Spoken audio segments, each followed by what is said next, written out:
आप देख रहे हैं रणघोष न्यूज, बेहतर बदलाव की आवाज। 400 पार मोदी की गारंटी के लिए हरियाणा मनोहर से नायब हो गया। हरियाणा में मनोहर लाल खट्टर को हटाए जाने से भाजपा आलाकमान यानी पीएम मोदी और केंद्रीय गृह मंत्री अमित शाह ने यह साबित कर दिया कि वो 2024 का चुनाव जीतने के लिए मामूली कसर भी नहीं छोड़ना चाहते। हाईकमान को यह एहसास होने लगा था कि भाजपा हरियाणा में गैर पंजाबियों यानी ओबीसी और जाट पर पकड़ खोती जा रही थी। भाजपा के पास कई दशक से लोकप्रिय जाट नेता का अभाव रहा है और जब देश भर में कांग्रेस नेता राहुल गांधी ओबीसी का मुद्दा बार बार उठा रहे हैं, तो मोदी और शाह ने मनोहर लाल खट्टर को हटाकर ओबीसी नायब सैनी को हरियाणा का ताजा सौंप दिया। नायब सैनी के बारे में बड़े से बड़े विश्लेषकों का दूर दूर तक दावा नहीं था कि भाजपा का यह सामान्य सा नेता मुख्यमंत्री बन सकता है, लेकिन मोदी ऐसा ही चमत्कार करते रहे हैं। लेकिन नायब सैनी के बदलाव ने बड़े संकेत कर दिए हैं।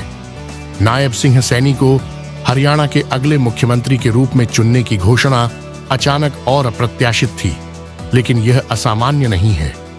याद कीजिए, 2014 में मनोहर लाल खट्टर को इस पद के लिए नामित मोदी अमित शाह ने ही तो किया था। बहुत दिनों तक खट्टर को पैराशूट मुख्यमंत्री कहा जाता रहा, क्योंकि खट्टर के नाम की भी चर्चा 2014 में कहीं दूर दूर तक नहीं थी। भाजपा में 54 साल के नायब सैनी एक लो प्रोफाइल ओबीसी नेता के रूप में अचानक ही उभरे और मंगलवार को चंडीगढ़ में एक बैठक में सर्वसम्मति से राज्य भाजपा के विधायक समूह के नेता के रूप में चुने गए। सत्तारूढ़ भाजपा का यह आश्चर्यजनक कदम लोकसभा चुनाव होने से कुछ हफ्ते पहले आया है। हरियाणा विधानसभा चुनाव अक्टूबर 2024 में होने हैं। यहां बता दें, भाजपा ने अक्टूबर में ओम प्रकाश धनखड़ की जगह अन्य पिछड़ा वर्ग ओबीसी से आने वाले सैनी को हरियाणा का अध्यक्ष नियुक्त किया था। अक्टूबर में राज्य भाजपा प्रमुख के रूप में सैनी की नियुक्ति को ओबीसी समुदाय और गैर जाटों पर अपनी पकड़ मजबूत करने के पार्टी के कदम के रूप में देखा गया था। हालांकि नायब सैनी को मुख्यमंत्री के रूप में चुनने के कदम को खट्टर सरकार के खिलाफ सत्ता विरोधी लहर को दबाने के रूप में भी देखा जा रहा है, क्योंकि हरियाणा में सैनी समुदाय की आबादी करीब 8% है। यह समुदाय हरियाणा के कई उत्तरी जिलों के अलावा अंबाला, कुरुक्षेत्र और हिसार सहित कुछ अन्य जिलों में भी प्रभाव रखता है। लेकिन ओबीसी सीएम बनाने का असर यूपी, बिहार में देखा जाएगा। मध्य प्रदेश में जिस तरह मोहन यादव को सीएम बनाकर यूपी, बिहार में संकेत भेजा गया, ठीक वही नायब सैनी के मामले में भी है। हरियाणा में तो लोकसभा की कुल 10 सीटें हैं, लेकिन असली लड़ाई तो यूपी, बिहार में है, जहां ओबीसी निर्णायक है। दोनों ही राज्यों में इंडिया गठबंधन के पास अखिलेश और तेजस्वी जैसे मजबूत ओबीसी नेता है। इसके अलावा कांग्रेस नेता राहुल गांधी ने भी ओबीसी और जाति जनगणना का मुद्दा छेड़ा हुआ है। इन सब वजहों ने भी नायब सैनी का रास्ता साफ किया। राज्य में सबसे अधिक आबादी वाले समुदाय जाटों का समर्थन काफी हद तक कांग्रेस, जननायक जनता पार्टी और इंडियन नेशनल लोक दल के बीच बंटा हुआ नजर आ रहा है।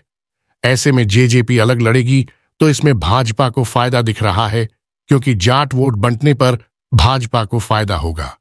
महिला पहलवानों और किसान आंदोलन की वजह से हरियाणा के जाट इस समय कांग्रेस के साथ है। कांग्रेस के पास भूपेंद्र सिंह हुड्डा जैसा जाट चेहरा भी है। आइए अब नायब सैनी की राजनीति यात्रा के बारे में जान ले। सैनी का जन्म 25 जनवरी 1970 को अंबाला जिले के मिर्जापुर माजरा नामक गांव में हुआ था। एक कानून स्नातक, उनके खट्टर के साथ सौहार्दपूर्ण संबंध हैं और उनके संबंध उनके आरएसएस के दिनों से चले आ रहे हैं। सैनी 2014 और 2019 के बीच खट्टर कैबिनेट में मंत्री भी थे। जब उन्होंने 2019 में लोकसभा चुनाव लड़ा तो वह विधायक थे। 2019 में हरियाणा की सभी 10 लोकसभा सीटों पर भाजपा विजयी रही और पार्टी के उम्मीदवारों ने भारी अंतर से जीत हासिल की। पिछले 3 दशकों के दौरान सैनी राज्य भाजपा में बड़े पैमाने पर उभरे और उन्होंने राज्य भाजपा किसान मोर्चा के जिला अध्यक्ष और महासचिव का पद भी संभाला।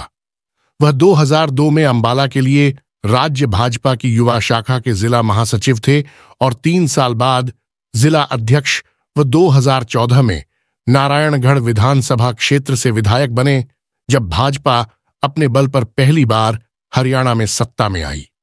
2019 के लोकसभा चुनावों में सैनी ने कुरुक्षेत्र सीट से अपने निकटतम प्रतिद्वंद्वी कांग्रेस के निर्मल सिंह को 3,84,000 से ज्यादा मतों के अंतर से हराया था।